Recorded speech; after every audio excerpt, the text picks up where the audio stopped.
요한계시록 22장 6절부터 9절 함께 읽겠습니다. 22장은 21장부터 시작된 새하늘과 새 땅, 그리고 임하게 된 새 예루살렘에 대한 묘사를 계속하고 있습니다. 바로 앞에 1절부터 5절까지 보면 새 예루살렘의 특징들에 대해서 설명을 하고요. 그리고 6절부터 오늘 9절까지는 그 완성될 하나님의 나라를 갈망하는 그 모습을 볼 수가 있습니다. 잠시 우리 지난 수요일에 살펴봤지만 새 예루살렘의 특징들 몇 가지가 있는데요. 먼저 1절과 2절에 보시면 생명수 강이 있다 그랬어요. 1절에 보시면 또 그가 수정같이 맑은 생명수의 강을 내게 보이니 그랬어요.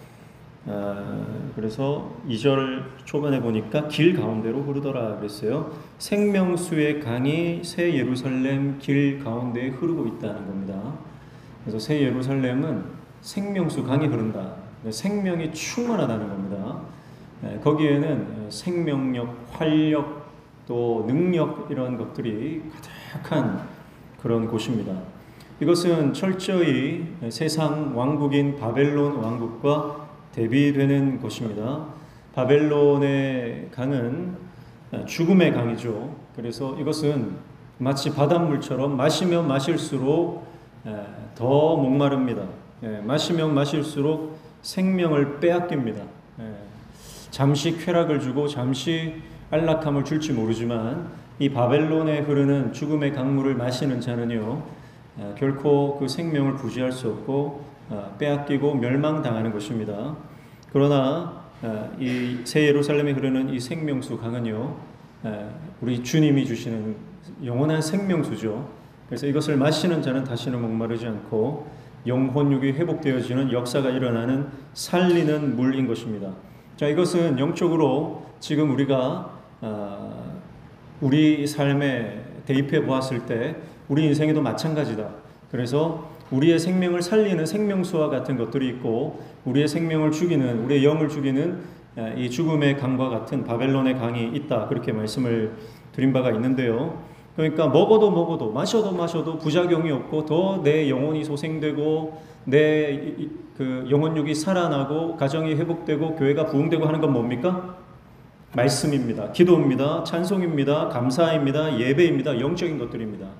여러분, 그래서 우리가 잘 어떻게 분별한다 그랬냐면 아무리 많이 해도 부작용이 없는 것, 넘치게 해도 부작용이 없는 게 이게 영적인 거라고 그랬어요. 그래서 감사는 아무리 많이 해도 부작용이 없다. 감사 많이 한다고 시험 드는 사람 있습니까? 성경책은 아무리 많이 읽어도 부작용이 없어요. 오히려 불면증이 치유됩니다. 여러분, 성경 말씀은 아무리 많이 듣고 보고 읽고 묵상해도 문제가 없어요. 그런데요, 영화 같은 거 아무리 재밌어도요, 영화는 많이 보면요 정신이 피폐해지고 그리고 우리 영이 이 타격을 입습니다. 특별히 좋지 않은 영화들 같은 경우는 우리가 알지 못하는 사이에 우리 영혼을 파괴합니다. 그리고 우리 생각과 정신을 지배합니다. 시각적으로 우리 눈으로 계속 들어오는 것도 우리가 계속 보고 듣는 것들이 우리의 정신을 지배하게 되거든요. 그러니까 우리가 이것이 정말 하나님께서 기뻐하시는 것인가, 영적인 것인가, 아니면 육적인 것인가 잘 분별해서 내가 끊임없이 영적인 것을 추구하고 끊임없이 하나님 기뻐하시는 것을 취하고 끊임없이 내 영을 살리는 것에 우리가 시간과 우리의 재정과 우리의 열정을 투자해야 할 줄로 믿습니다. 그래서 하고 나서 후회되는 것, 그거는 여러분 안 하는 게 좋습니다. 할 때는 좋은데요, 하고 나면 후회되는 거, 이게 육적인 거예요. 대부분 그렇습니다. 할 때는 좋아요. 할 때는 쾌감이 있어요. 할 때는 이거 이런 게 있나 뭐 이런 생각이 드는데 하고 나면 후회가 됩니다. 그런 것들은 육적인 것입니다. 그러나 하려고 하면 힘들어요. 하는 것이 어쩌면 고통스러울 수 있어요. 그러나 하나님께서 기뻐하시는 말씀과 기도와 또 우리가 찬송하는 것, 감사하는 것, 예배하는 것, 이것은요 하고 나면 기쁨이 몰려요. 우리가 그걸 기도의 자리로 나아가는 건 힘들어요. 마귀의 방해가 있어요. 그런데 기도의 자리에 앉아서 기도하고 나면요, 하늘의 기쁨이 몰려옵니다. 평강이 몰려옵니다. 하나님께서 우리 영을 충만케 하십니다. 그게 영적인 것들이죠. 그래서 우리의 생명을 살리고 우리 영을 회복시키는 것들에 여러분 투자하시기를 축복합니다. 앉으면 하는 거 있어요? 앉으면 하는 거. 의자에 앉으면, 변기에 앉으면 하는 게 있어요. 그게 뭡니까? 말씀 묵상하는 거. 말씀 암송하는 거. 앉으면 기도할 수 있잖아요. 기도하는 거. 근데 요즘 젊은 친구들은 다 앉으면 뭐합니까? 휴대폰 꺼내서 게임하고, 유튜브 보고, 쇼츠 보고. 여러분 집에서 앉으면 하는 게 뭡니까?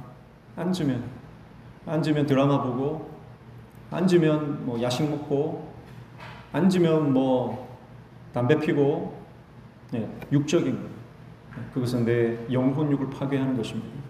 영적인 것을 선택하시기를 축복합니다. 그게 생명수 강이라는 것이고요. 그 다음에 2절 중반에 보니까 생명나무가 있다 그랬어요. 강 좌우에 생명나무가 있어 12가지 열매를 맺되 달마다 그 열매를 맺고 그 나무의 잎사귀들은 만국을 치료하기 위하여 있더라 그랬습니다.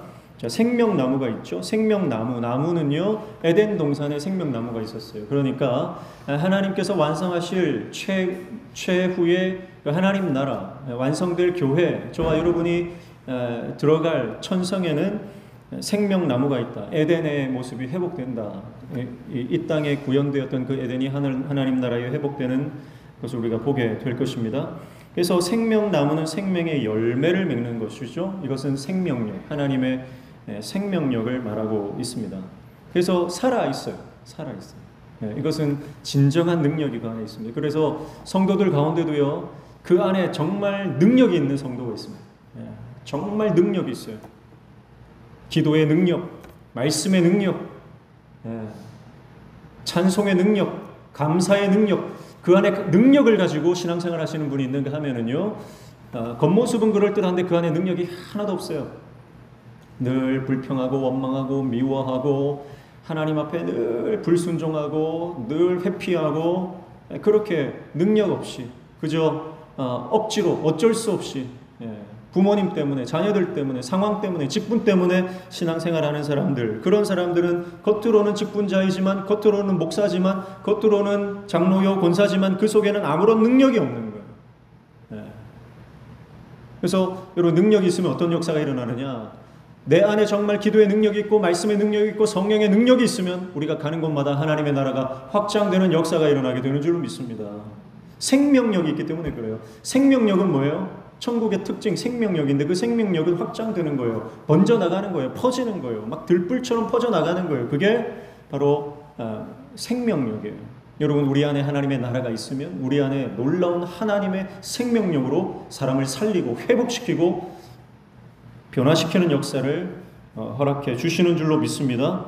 그래서 이 생명나무와 대비되는 게 뭐라고 했습니까? 바벨론의 공중정원을 보면 알죠. 세계 7대 불가사의 바벨론의 공중정원은요, 사람들이 인위적으로 꾸며놓은 거예요. 에덴 동산을 마치 재현해 놓았습니다.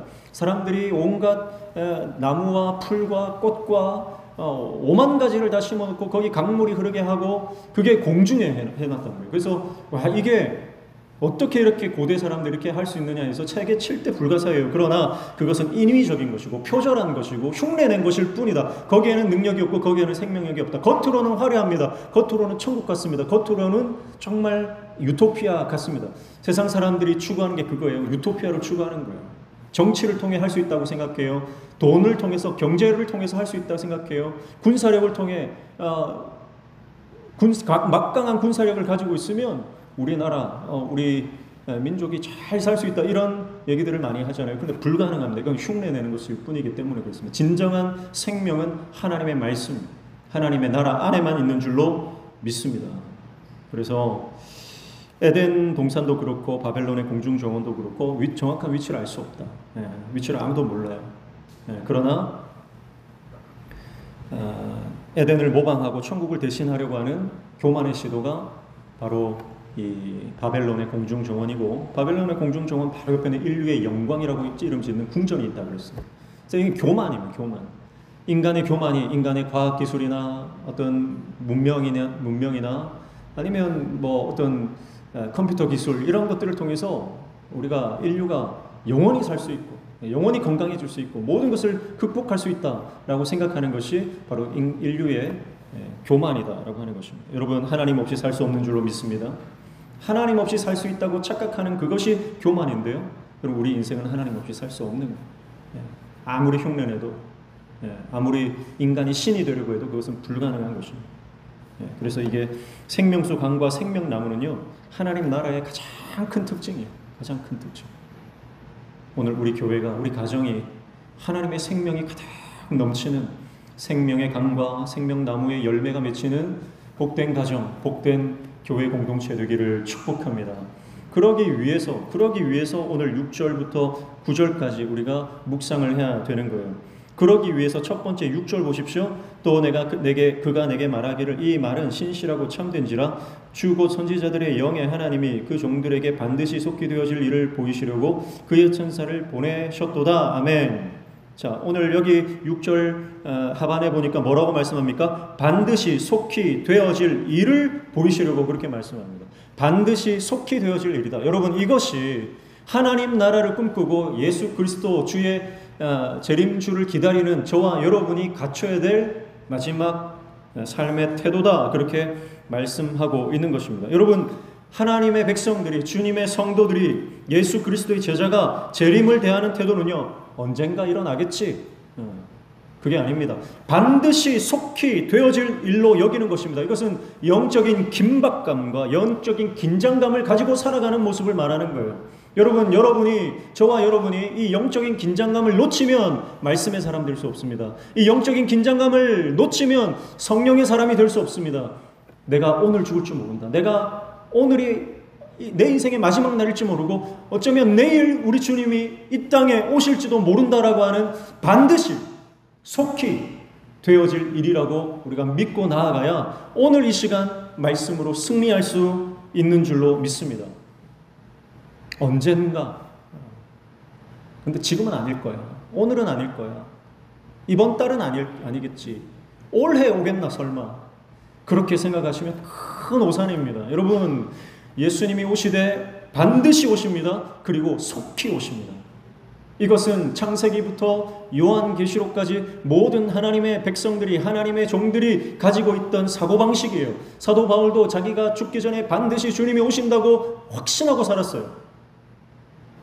여러분, 우리에게 이 영적인 긴장감과 긴박감을 가지고 살아야 우리의 삶 가운데 드디어 생명력이 발동하기 시작하고 하나님의 성령께서 역사하기 시작합니다. 왜냐하면 오늘 하루를 살아도 내가 그냥 살 수 없기 때문에, 오늘 하루를 살아도 하나님의 말씀 붙들고 살아야 하기 때문에, 오늘 하루를 살아도 내가 주님 때문에 살다가 주님 때문에 죽어야 하기 때문에 이 영적인 긴박감을 가지고 살아가는 것입니다. 얼마 전에 트럼프가 총격을 당했습니다. 근데 총알이 빗겨나갔죠. 귀를 스쳐 지나가서 저격은 실패했지만, 그러나 앞으로 한 세기의 길이 남을 그런 장면, 또 사진이 남게 되었죠. 외신에서 그런 말을 하는 것을 들었어요. 트럼프의 눈빛이 달라졌다. 트럼프의 눈빛이 달라졌다. 뭔가 지금까지 나오던 행보와 좀 다른 면들을 보게 된다라고 하는 기사들을 보게 됩니다. 물론 그것이 어떤 정치적인 쇼나 아니면 어떤 작전일 수 있겠지만 어쩌면 그럴 수도 있다고 생각해요. 왜냐하면 죽음을 경험한 사람은요, 삶이 바뀌는 거예요. 정말 죽음 일보 직전까지 갔다가 트럼프가 이렇게 했잖아요. 이렇게 안 했으면 총알이 얼굴을 관통했을 수도 있잖아요. 근데 그 찰나의 순간 이렇게 딱 했는데 총알 빗겨나갔단 말이죠. 그러니까 아마 귀가 뚫리면서 피가 막 흐르고 어쩌면 그가 그 공간에서 벗어난 이후에 그 시간들을 많이 생각했을 거 아니에요. 그리고 죽음이라는 것을 직면했겠죠. 물론 그게 진짜인지 아닌지는 모르겠지만 어쨌든 저와 여러분이 죽음이라고 하는 것을 인식하고 살아갈 때 삶에 대한 태도가 바뀐다는 거예요. 죽음이라고 하는 것을 내 삶의 바로 앞에 직면하고 살아가는 인생과 그렇지 않은 인생은 같을 수가 없다는 겁니다. 사랑하는 성도 여러분, 오늘 저와 여러분이 하나님께서 오늘 부르셔도 내가 순교의 제물로 나를 온전히 헌신할 수 있는 하나님의 종 되시기를 축복합니다. 그래서 가만히 앉아 있을 수가 없어요. 나에게 남은 시간, 나에게 허락된 시간이 얼마만큼 남았는지 우리는 아무도 모릅니다. 알 수 없기 때문에, 주님만 아시기 때문에 나에게 허락된 시간, 내가 주님 앞에 온전한 시대적 사명을 감당할 그런 주의 종으로 내가 쓰임받아야 되겠다, 그런 생각들 때문에 우리가 가만히 앉아 있을 수 없는 거예요. 제가 금요일 날 오전에 CTS 방송국에 중보기도회 설교를 하러 갔는데 거기 가니까 정말 기도의 용사들이 앉아 계세요. 그분들은 자기 자녀들을 위해서 기도하러 오신 분들이 아니에요. 자기 교회를 위해서 기도하러 오신 분도 아니에요. 그분들은 오로지 자기의 시간을 내어서 부산의 복음화를 위해서, 부산 땅의 복음화를 위해서, 부산 땅의 교회들의 회복을 위해서, 내 자식도 아니고 내 가정도 아니고 내 교회도 아니에요. 하나님께서 이 땅을 회복시켜달라고 모인 분들이에요. 제가 그분들을 보면서 얼마나, 여러분, 거기는 그 자리에 서 있기만 해도 은혜가 되는 자리예요. 오늘 저와 여러분이 그렇게 우리의 삶, 허락된 시간 동안 우리의 삶의 자리에서 주님의 사명 감당하는 저와 여러분 되시기를 축복합니다. 그리고 7절에 보니까 보라, 내가 속히 오리니 이 두루마리의 예언의 말씀을 지키는 자는 복이 있으리라 하더라 그랬습니다. 여러분, 우리의 삶에 생명이 넘치고 하나님 나라가 확장되고 하나님의 뜻이 이루어지기 위해서 두 번째로 우리가 붙들어야 하는 것은 하나님의 말씀, 이 예언의 말씀을 지키는 자가 복이 있다. 여러분, 말씀을 지킬 때, 순종할 때 하나님의 역사가 일어나게 되는 줄로 믿습니다. 듣는 것으로 부족해요. 읽고 보는 것으로 부족합니다. 지켜야 합니다. 순종해야 합니다. 여러분, 순종이 없으면요, 말씀 많이 들은 것, 말씀 많이 읽은 것 교만됩니다. 내가 말씀을 순종하지 않으면 내가 쌓인 지식으로밖에 남지 않는 거예요. 그러나 하나님의 말씀을 내가 순종하면 여러분, 내 안에 변화가 일어나고, 순종할 때 여러분, 우리의 삶에 하나님의 역사가 시작하는 것입니다. 사랑하는 성도 여러분, 오늘 저와 여러분이 말씀에 순종하는 순종의 종 되시기를 축복합니다. 예언의 말씀을 지키는 자가 복이 있다, 이렇게 말씀하고 있는 것입니다. 그리고 8절 9절에 보면 이렇게 말씀하죠. 이것들을 보고 들은 자는 나 요한이니 내가 듣고 볼 때 이 일을 내게 보이던 천사의 발 앞에 경배하려고 엎드렸더니 그가 내게 말하기를 나는 너와 내 형제자들과 또 이 두루마리의 말을 지키는 자들과 함께 된 종이니 그리하지 말고 하나님께 경배하라 하더라. 무슨 말이에요? 하나님만 예배하라는 것입니다. 하나님만 예배하는 거예요. 여러분, 사도 요한이 19장 10절에 보면 천사가 너무 이 영광과 위엄 가운데 이 말씀을 전하니까 또 천사 앞에 엎드려서 예배하는 장면이 나와요. 19장에 보시면 나오는데 한 번 실수했는데 또 실수를 하고 있어요. 또 천사가 말씀을 전하는 천사에게 무릎을 꿇고 예배를 드리려고 합니다. 그러니까 천사가 뭐 하는 짓이냐, 일어나라, 나도 똑같은 하나님의 종이다, 이렇게 세우고 오직 하나님만 예배하라고 하는 거죠. 여러분, 사도 요한이 어떤 사람입니까? 사도 요한이 얼마나 대단한 사람입니까? 사도 요한이 얼마나 영적으로 여러분 깨어있는 종입니까? 그런데도요, 이 사도 요한이 정신을 못 차리는 거예요.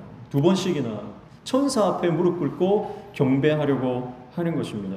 여러분, 요한이 이 자신의 실수를, 두 번이나 했던 실수를 생략하지 않고 말씀에 기록하고 있다는 것을 우리가 주목해야 합니다. 여러분, 요한 같은 사람도, 요한 같은 존재도 실수하고 하나님 외에 다른 것을 예배할 수 있다는 거예요. 그러니까 요한이 자신의 부끄러운 이 실수를요, 성경에 기록한 것은 저와 여러분에게 경고하기 위함이에요. 여러분, 우리가 신앙생활하면서요, 하나님을 예배하지 않고 다른 것을 예배할 수 있다는 겁니다. 여러 번 말씀드리지만 우리가 하나님 외에 돈을 예배할 수 있고요, 건강을 예배할 수 있고요, 사람을 예배할 수 있어요. 심지어는 예배를 예배할 수도 있어요. 여러분, 하나님만 예배하는 저와 여러분 되시기를 축복합니다. 내가 지금 뭘 예배하고 있는지, 내가 지금 뭘 섬기고 있는지, 여러분 그것을 우리가 바로 알아야 됩니다. 예. 전통을 예배하는 것 아닙니까? 내가 만들어낸 어떤 틀을 예배하고 있는 것 아닙니까? 사람을 예배하고 있는 것 아닙니까? 예. 여러분 오직 하나님만 예배받으시는 분인 줄로 믿습니다. 그래서 우리 인생 가운데 그 어떤 것도 하나님이 받아야 할 영광을 탈취해서는 안 됩니다. 그 어떤 것도 하나님이 앉으셔야 할 그 예배의 자리에 앉아서는 안 되는 거예요. 현대의 수많은 사람들은 자기 자신을 예배합니다. 자기를 예배해요. 자기를 사랑하는 것. 이것이 마지막 때의 모습이에요. 여러분, 자아도취, 자기 사랑에 빠지는 것이 아니라 오직 나를 버리고 나를 내려놓고 나를 십자가에 못 박고 예수 그리스도 하나님만 예배하는 저와 여러분 되시기를 축복합니다. 그래서 22장 1절부터 5절까지 생명수와 생명나무, 또 거기는 저주가 없다 그랬어요. 밤이 없다 그랬어요. 그런 생명력으로 충만하고 하나님의 빛으로 충만하고 하나님의 임재와 영광으로 충만한 완성된 교회, 하나님의 나라, 그것을 우리가 꿈꾸며 언젠간 완성될 하나님의 나라지만 아니요, 지금 이미 여기서부터 시작된 줄로 믿습니다. 그래서 우리가 추구해야 할 하나님의 교회는요, 그런 하나님의 생명과 성령의 열매로 가득하고, 그리고 하나님의 빛으로 하나님의 임재와 영광으로 가득해서 모든 어둠의 영들이 떠나가 더 이상 역사하지 못하는 성령님만 역사하시는 교회, 그 교회가 되기 위해서 우리는 첫 번째 어떻게 해야 합니까?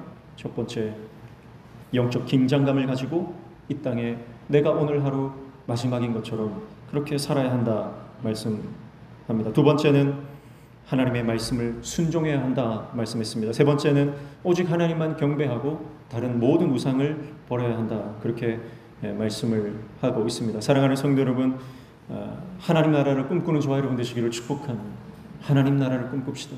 그리고 하나님께서 우리 교회를 정말 계시록에 기록된 이 천국의 모형과 같은 교회, 이 땅의 천국의 모델하우스의 역할을 하는, 그래서 수많은 교회들이 명신교회를 보면서 저 교회가 하나님께서 기뻐하시는 교회의 어떤 원형을 닮은 교회구나, 그렇게 인정하고. 세상 사람들은요, 어떤 교회를 탐방합니까? 큰 교회 탐방합니다. 여의도 순복음교회 가면 세계 곳곳에서 교회 탐방하러 수많은 팀들이 매주일 끊이지 않고 옵니다. 미국에서도 오고 저기 남미에서도 오고 아프리카 대륙에서도 오고 수많은 전 세계 사람들이 여의도 순복음교회를 구경하려고 옵니다. 너무 크니까, 규모가 있으니까요. 그럼 세상 사람들의 관심은 그런 거예요. 규모 얼마나 크냐, 얼마나 부흥했냐, 얼마나 많이 모이냐, 얼마나 튼튼하냐. 여러분, 그러나 하나님의 교회는요, 하나님께서 기쁘게 완성하실 교회는 그런 규모가 아니에요. 그 안에 정말 생명력이 있느냐, 그 안에 정말 성령의 열매가 있느냐, 그 안에 하나님의 강력한 임재가 있느냐. 여러분, 오늘 저와 여러분의 가정과 교회가 그런 하나님께서 완성하실 교회의 모습을 닮아가는 우리 공동체 되기를 축복합니다. 우리가 그것을 꿈꾸고 나아갈 때 하나님께서는 그것을 꿈꾸는 사람을 통해서 역사를 이루십니다.